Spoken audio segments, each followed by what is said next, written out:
Warning, I'm on a journey to handicap home runs in Major League Baseball. I'm not claiming to be sharp. I'm not claiming to have an edge. I bet based on 3Ps, pitcher, park, and price. We probably won't win long term. This is for entertainment and education. If you like the video, like the video. You guys are doing a great job of that. Thank you. I love you all. Welcome back to the Green Beans Go channel. It's your host, me. Yes, I'm wearing my robe. It's chilly. It's April the 8th, and it's chilly. And we're seeing the result of that across the country. 14 total home runs yesterday. Brutal. I actually played some of the no home runs and finally got results. Finally, I think I hit 3 or 4 games with no home runs. It just is crazy out there. Sub 40 temperatures do not generate home runs. I feel lucky to have only lost 0.25 units yesterday. Really, we only lost one wager. We hit on Ryan O'Hearn and Jake Cronenworth. Jackson Merrill did not play at all, not even to pinch hit, so that avoided. Everything else was a loss. We had some semi-close calls. Andrew McCutcheon was seeing the ball really well, couldn't get it done. And, Zach Gallen was getting touched up like I thought he would. So the reads were there. We'll take that as a neutral day, and we'll move on to today, which doesn't look amazing. I have a little bit more confidence in today than I did yesterday, so therefore we have a few more plays, but overall you can see pretty chilly across most of the country, but in some places the wind is going to help, so I've made a few picks. Just want to point your attention to, again, the Ballpark Pal code if you are interested in using Ballpark Pal for all your baseball data. There's only a few codes left. This code is going to expire. I would like to get a new code soon, but I know that the GMG 50, which saves you an extra $10 on the year, is running out of time. I will also tell you that Be Better is how I look at all of the odds. It's a free-to-use odds service, and it does a good job of aggregating all of the home run odds so you can get the best price. Looking today first at the game in Colorado, Milwaukee and Colorado. As you guys know, Colorado is a good place to hit home runs. I'm going with Ryan McMahon, Michael Tagalia, Nick Martini, Jackson Churio, William Contreras, and Rhys Hoskins. 3 guys from each of these 3 teams. I feel okay about it, and it's one of the better spots, so we'll load up there a little bit. Arizona, I know it says minus 21, but again, it's going to be warm, high humidity. The wind does not really impact Arizona too much, so I'm not worried about it. I'm still optimistic about this game, so I'm going to go with Corbin Carroll, Pavin Smith, Perdomo, and Josh Naylor. Guys, Josh Naylor at this point is a complete chase. He's due, and it's Tuesday. You guys know how much I love Josh Naylor on Tuesdays, or did last year. So please, Josh Naylor, channel your inner Tuesday alignment and crank one for us at 750. On the other side of the ball, we have the Baltimore bats. Merrill Kelly is pitching for Arizona. He got touched up real bad against the Yankees in his debut this season. 3 home runs given up. I'm hoping we can generate that same result for Baltimore's bats. Henderson at 450, a little lower than I would have liked. I would have liked him at 5-1, but we'll take it at that close number of 450. I wouldn't play it below 450. Adley Rutschman, I really like at 7-1. Ryan O'Hearn hit one last night. We'll go back to him at 7-1. Cedric Mullins at 7-1, and Jackson Holliday at 9-1. Kind of reciprocating what we saw yesterday. We'll do it again. If one of those guys hits, we're in a good spot, and if one of the higher numbers hits, we're in a good spot for the entire game. So that's what I got for that game. Game in Boston, I'm skipping completely. The wind is blowing out towards the deeper part of the park, but it is sub 40 degrees. I don't like a lot of bats, so I am staying off the Boston game completely. The game in Atlanta, I went back and forth on, but I found some prices that I thought were too good to skip. That is Matt Olson at 5-1, Alec Boehm at 7.5-1. Trey Turner at 6-1, and Ozzie Albies at 7.5-1. Again, if one of those guys hits, we're in the positive for that game. It's still a little chilly. The pitching is pretty good. Zach Wheeler and Chris Sale, I believe, are both taking the mound. Phillies bats have been suspect at best, but I don't know. I feel good about Turner and Boehm here, and then Olson and Albies on the other side for Atlanta. Steinbrenner Field, again, we don't have a ton of data on. This is a new stadium for Tampa Bay, but I lean that it's going to be conducive for home runs. One of the warmer spots today. Ballpark Pal has it +7. Wind is blowing out towards right center. And I think we got a good price here on Brandon Lowe, 4.5-1. Aranda at 5.4-1. And then Cameron Misner, you know it's a little bit of a chase, this Cameron Misner play. He's going to hit one soon. He's hit double after double after double this season, deep shots. Let this be the one, Cam. Please send one deep. Cameron Misner 8-1 is my last play for the Tampa Bay side. If we look at the LA Angels side, I've got Luis Rengifo at 8-1 and Nolan Schanuel. I would have loved Nolan Schanuel over 12-1. He was 10-1. This is more of a I'm going to regret it if I don't play it kind of play. That's not good betting, but I will not sit here at 7 o'clock kicking myself knowing I could have hit a 10-1 if I just sprinkled a little bit. So we're going to sprinkle. Schanuel's bat speed is low. It's one thing he worked on in the offseason, sort of like Tommy Edman.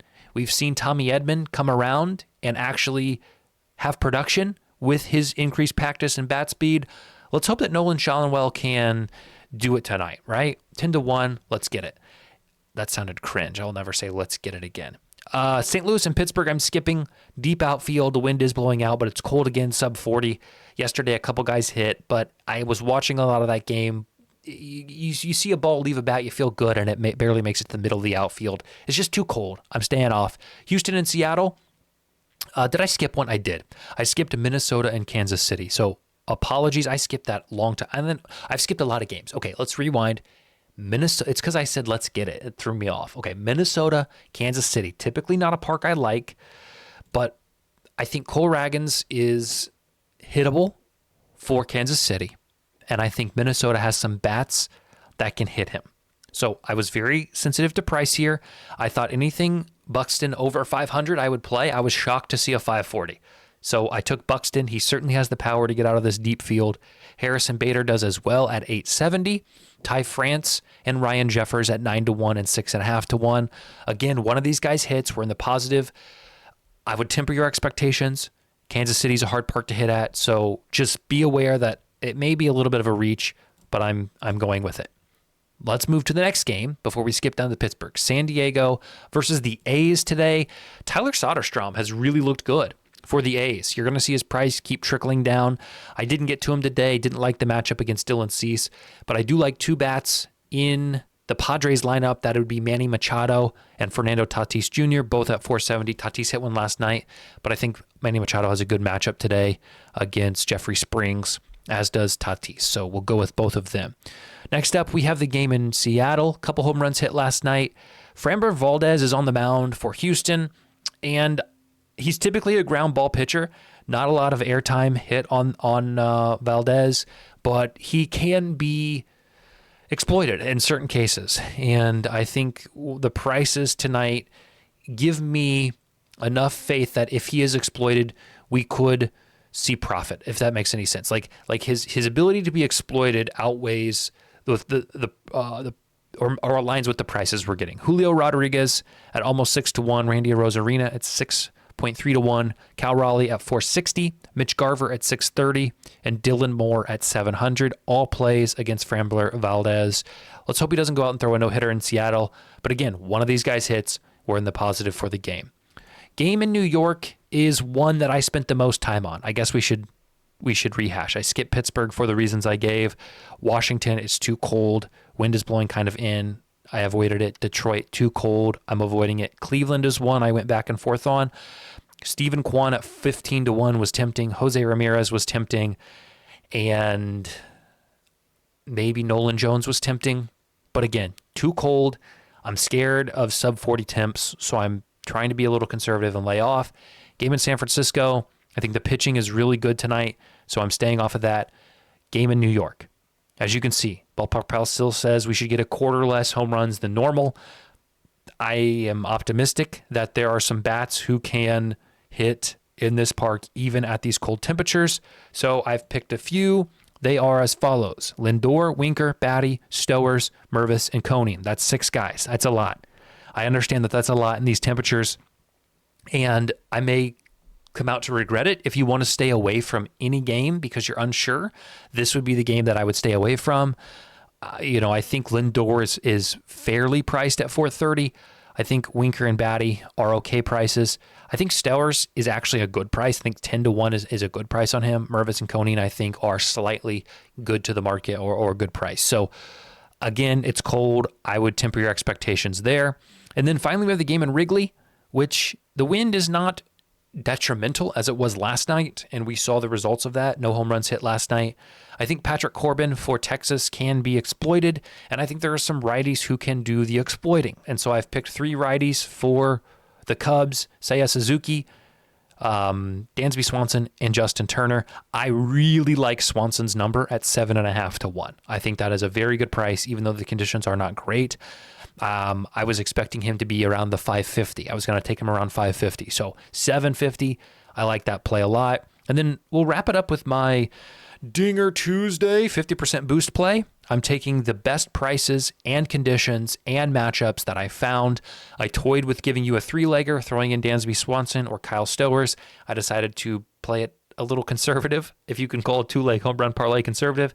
Play it conservative. I left off the third guy. I went with Adley Rutschman and Fernando Tatis. $10, wins you 660. I will track it. I feel weird about tracking it though, because if we hit this, our units are going to jump up so much, which I don't think give an accurate picture of how we are doing. So I'm kind of caught where, like, if we hit it and I'm counting it as a unit, like if we're tracking it and I'm playing it and I'm giving it out as a suggestion, it should be tracked. But if it hits, it's going to hyperinflate our numbers in a way that I don't necessarily want. It's not going to hit. Why do I care? It's not going to hit. Let's just use a quarter of a unit and not worry about it, right? Love you guys. See you tomorrow.